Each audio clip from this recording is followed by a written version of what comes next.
All right, Dad. How are you? Fine. Good. We're here talking with Richard Bradford Allen, my father. On what day? Sometime in January 2019. 5th.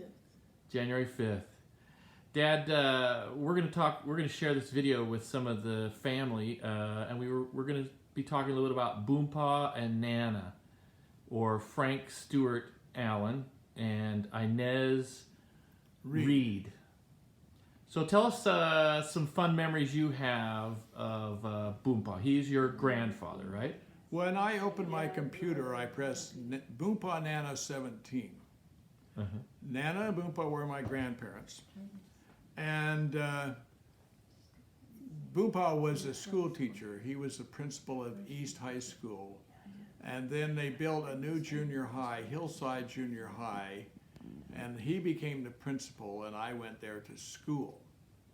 And he used to drive this old LaSalle. And if you see a picture of my mom and dad sitting in front of this old green car, that was the LaSalle that he drove, and it was an ancient. And finally, he got himself a used Cadillac. He had it years later. But so when he retired as being principal, they held a thing in the auditorium in his honor, and my dad got up and told this story. When my dad was growing up in Colville, Boompa was the principal or the teacher he was teaching at the high school there, and they always asked him to referee the basketball games. And the train would arrive from Park City, and all the people would come when there was a game, and they would get liquored up on the way. And the game went okay, but there was a few calls that my grandfather made, and they didn't like him. So they got the town tough guy to go after him, and they met him in the hallway, and this prize fighter walked up to him and took a swing at my dad, my grandpa. My dad tells this story. And my grandfather, whom I call Boompa, took one swing at him and knocked him and broke the the double door, and he had a sore hand for 2 months. But he was tall. He was about 6'4", and very much of a gentleman. And he and Nana loved photography. In fact, he taught my brother how to process photography. He'd go down in the basement into his dark room, and in that dark room was this desk over here that he inherited from his father. Yeah, this desk here. David Robert Allen, who was a professor at the University of Utah. And so that desk was downstairs. Your great-grandfather's desk. Right, which Boompa had inherited, and Yeah. then my father inherited it, and then I inherited it. Actually, Yeah. Brad inherited it and didn't want it, so he gave it to me. Uh-huh. And we keep it in our living room. But he used to go down there and process, develop the things that he took pictures of. And he and Nana loved to take pictures of nature. They loved to go out into the desert in the springtime when the flowers were blooming, and they knew the names of all the flowers in the desert and in the mountains. And they loved to take pictures of the leaves in the autumn. And I remember on my mission, I had a tray full of those pictures that they took of the autumn leaves and so forth, and I'd take them to people's homes in Scotland and say, look at my pictures. I'd show them my pictures. And Nana loved to decorate tables for Relief Society luncheons and festivities, and she would, they would drive out into the, go find some cattails in the river or something and use those to decorate the table. So they loved to do that. Yeah.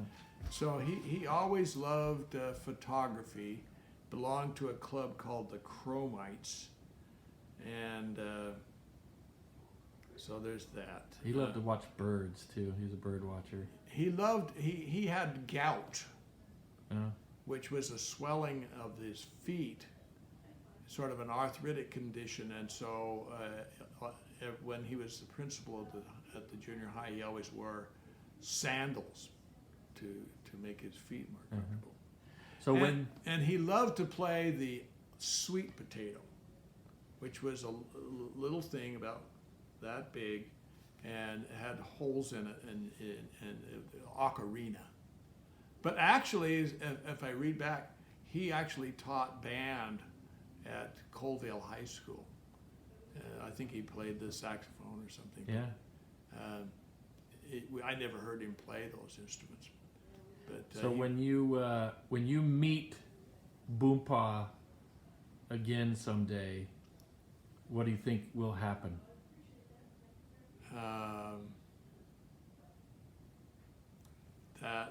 That's a wonderful thought. I used to love to go to his home on Yale Avenue, and I would mow his lawn, and he had a very, very steep front lawn. And then under the front porch, when the grandkids would go over there, we would go downstairs and find this old sword down there that was that long, and we would play Mumbly Peg, and we'd play the Three Musketeers and whatnot, but this sword. Well, it turns out that this sword was presented to George A. Smith by Franklin Richards in honor of his service in the Nauvoo Legion. And Tom Alexander inherited that sword, and then he called the church one day and he said, would you like to borrow my sword? And they said, no, you can give it to us if you want, but if you keep it, you should insure it because it's worth more than your house. And so ultimately, Tom gave the sword to the church, and they have it stored away somewhere in their history center. Mm-hmm. And we can go see it. Many family members are very unhappy because they can't play with it, and I don't blame them for feeling that way. But if we let them know a month in advance, they'll get it ready for us, and we can all go see it. We need to plan on doing that. So there you have it. Thank you very much, Dad. There you have Boompa, a little bit on Boompa from Richard Bradford Allen, his grandson, my father. Thanks.